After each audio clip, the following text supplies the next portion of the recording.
Welcome to this episode of Cheap Shots, the battle of vintage 24mm lenses. Today, I'd like to talk about a few different vintage 24s I've been using and how they stack up. I think you'll find there are no bad choices, but pretty specific differences. Maybe a few surprises as well. So let's jump in.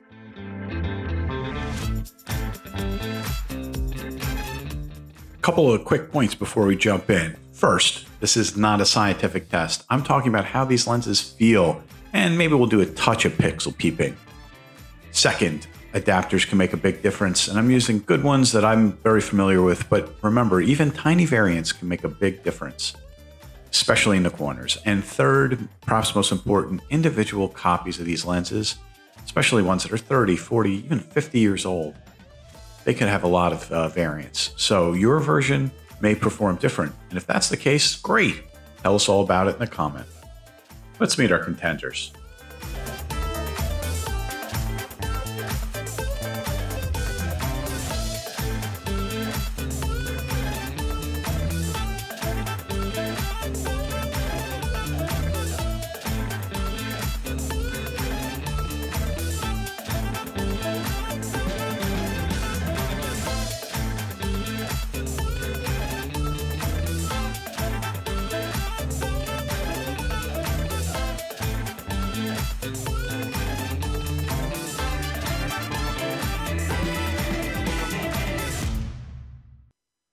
A local lake. Perfect landscape example to give you a feel for how these lenses look.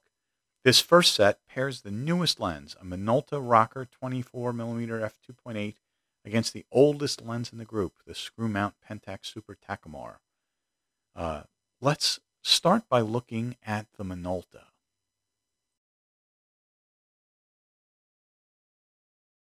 Now let's bring in the Pentax here on the right-hand side. It's perhaps in a little bit better exposed, but we'll be able to take a closer look at these two lenses side by side. The Pentax has an interesting rendering. All the folks looking for character are seeking those aberrations and flare that you get from these single or uncoated lenses. This one doesn't disappoint in that department.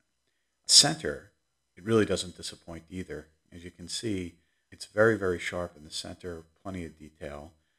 The Minolta on the left is even sharper. And if these were both exposed the same, I think you'd see more similarities than differences. As we move from the center, though, we do still see some detail in the leaves on the Pentax side, but it's getting more glowy. As we move toward the corners, you can really see that blur in the rooftops on the Pentax side. It's not nearly as sharp. Again, this is both lenses shot wide open at f2.8 on the Minolta side and 3.5 on the Pentax side. In the extreme corners, it's even more pronounced. You can really see a huge difference now between these two lenses. Now let's look at them at f8, a more typical shooting aperture for a landscape. I think you'll see that although there is some improvement on the Pentax side, things are still very different between these two lenses, especially as we zoom in and look at the corners.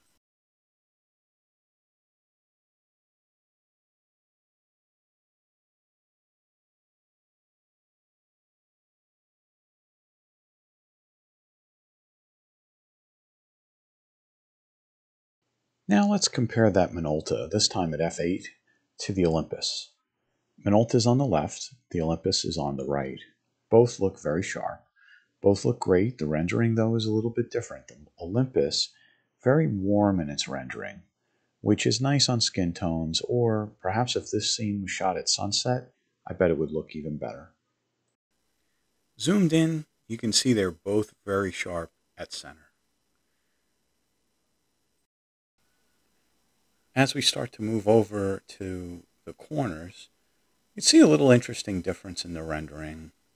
Again, warmer on the Olympus side, but both very, very sharp. Look at those roofs.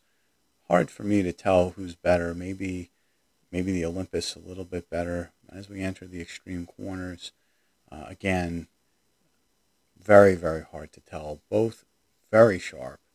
The Olympus maybe a hair sharper.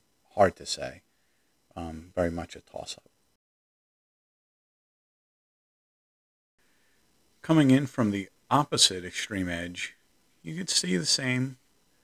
Very, very close. Good detail on both sides.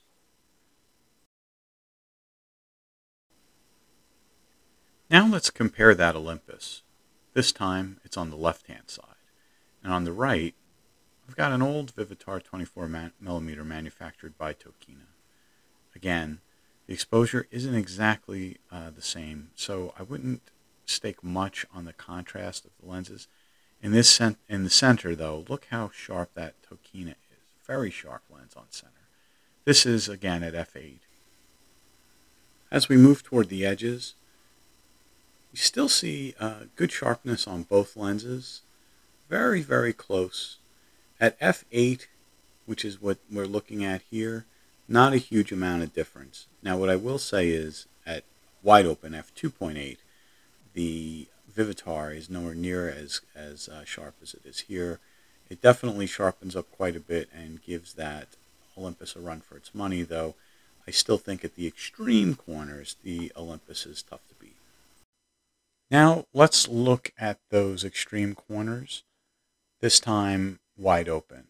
This is at f2.8, and here again you could really see the difference. The Tokina can't quite keep up with the Olympus wide open, but is pretty darn good stop down. Now let's take a look at a medium distance subject, which may give us a sense of distortion and contrast as well. The bright sky, the stone wall, good examples to really give these lenses a bit of a test. Here, first, we have our Pentax 24 f3.5 on the left, and on the right, we've got that Tokina manufactured Vivitar, both shot at f8. The Pentax has an ethereal or softer looking image. You can see much more contrast on the Tokina. Zoomed in at center, there's really a big difference. I almost wonder if this would indicate an issue with my copy of the Pentax lens, but more than likely it's just the lack of coatings. As we move toward the edges, the difference becomes even more pronounced.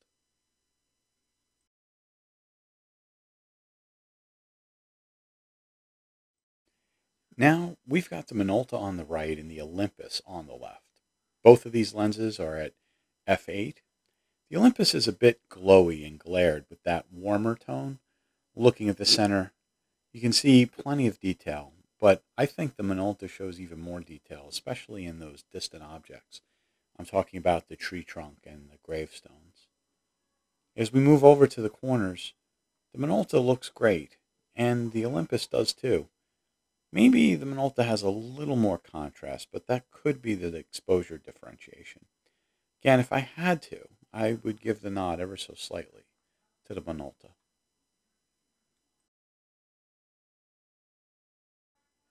Now, let's look at that Tokina. Here it is on the right-hand side.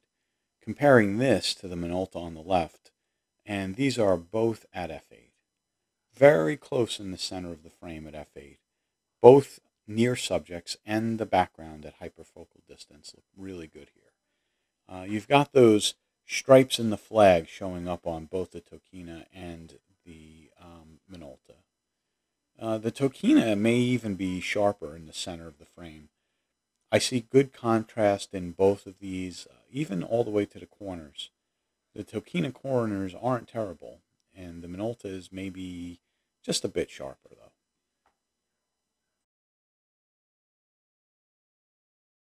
Now, here's a little bridge scene, another typical use for this type of lens. I'm going to take a look at the first lens here, which is going to be a comparison of the Olympus, which is over on the right, and the Vivitar Tokina, which is over on the left. You can really see the difference between the two lenses. Zooming in, we can see a lot of good detail at the middle in the mid-range distance. The Olympus pulls away a bit as we start looking at the extreme edge, but not terribly far. Both of these shots are at f8. Now let's look at the Softest lens here on the left, we have the Pentax, and on the right, we have the Minolta. So you can really see the difference between these two lenses and what they can do. The Pentax, very glowy and ethereal. The Minolta, much more sharp and modern in its appearance. Zooming in, we see quite a bit more detail on the Minolta side. The Pentax side, not quite as much. Now let's look at the Minolta and the Vivitar.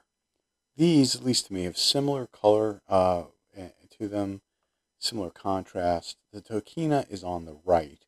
The Minolta is on the left. Zooming in, we see that they're both sharp. Very similar rendering here. These are both at f8. In the extreme corners, the Minolta probably pulls away a bit, but when you consider the price of these two lenses, well, you could determine whether or not being sharp wide open and that differentiation in the corners is really worth it to you. One additional consideration for these lenses, close-ups.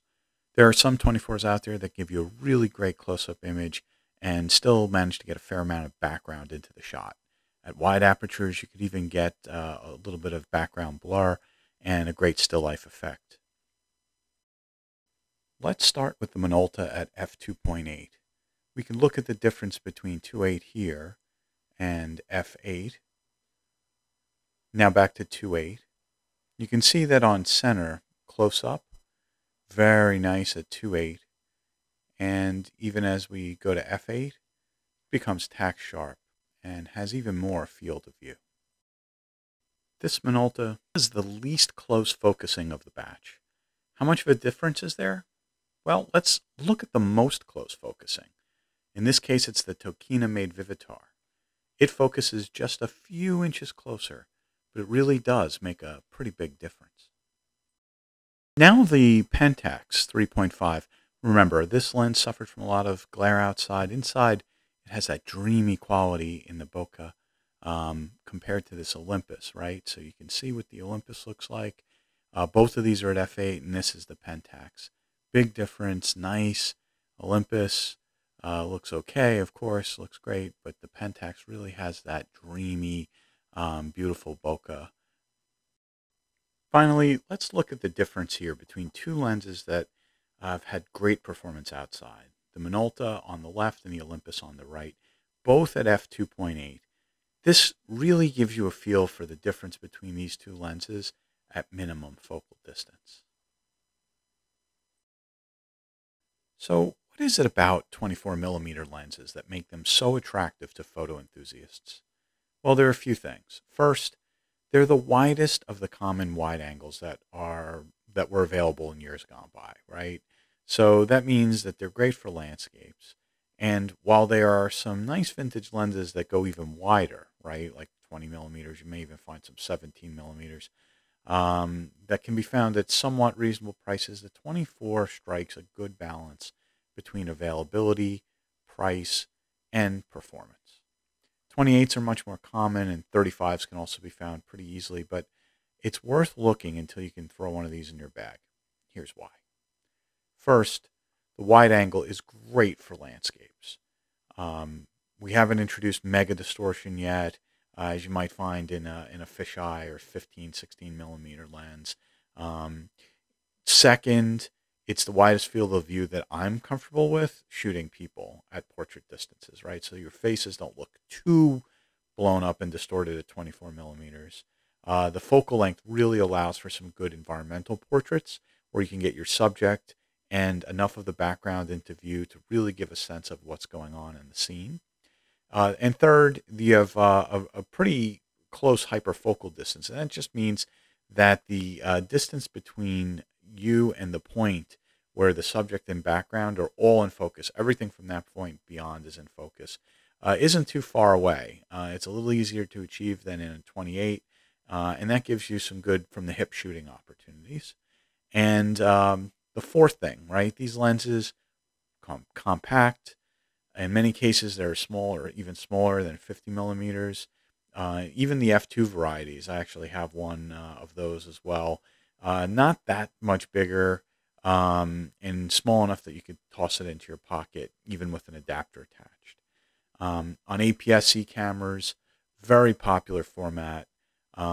These give an approximate field of view of 36 millimeter lenses. So it's basically like throwing a 35 in the bag. And, in micro four thirds, you're talking something that's pretty darn close to a normal field of view, right? 48, 50 millimeter. So really, really good, useful focal length.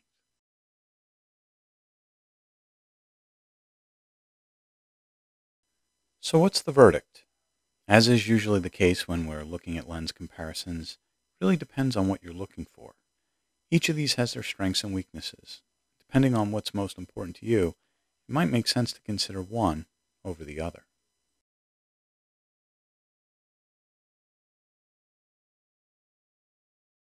The Pentax would not be my first choice, but it has beautiful background blur, lots of character from the single coating, a lot of flare, and it is soft at all apertures. But maybe if I was doing environmental portraits, looking for a more vintage look, I'd go for this one. Otherwise, I'd probably pass.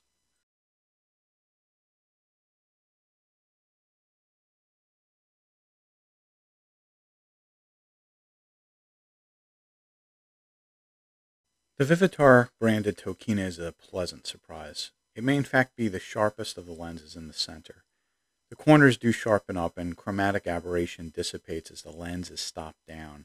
For the price, it's a stellar performer. And on APS-C, I bet it would offer edge-to-edge sharpness and be killer from around f4.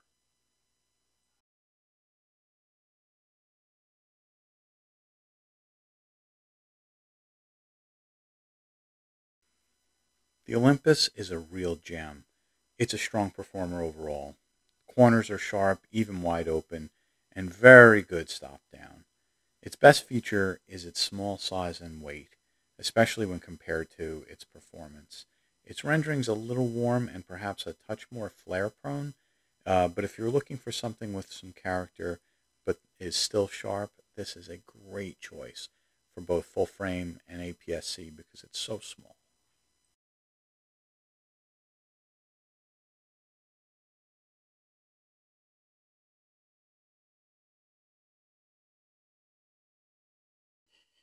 Overall, the strongest lens is the Minolta in my opinion. It's sharp corner to corner, even wide open.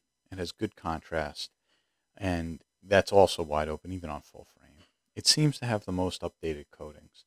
It's small, uh, like all the lenses that we've been looking at. It's smooth to operate, a pleasure to use, and doesn't focus as close as all of the others, but that's about the only knock I could think of throwing at it.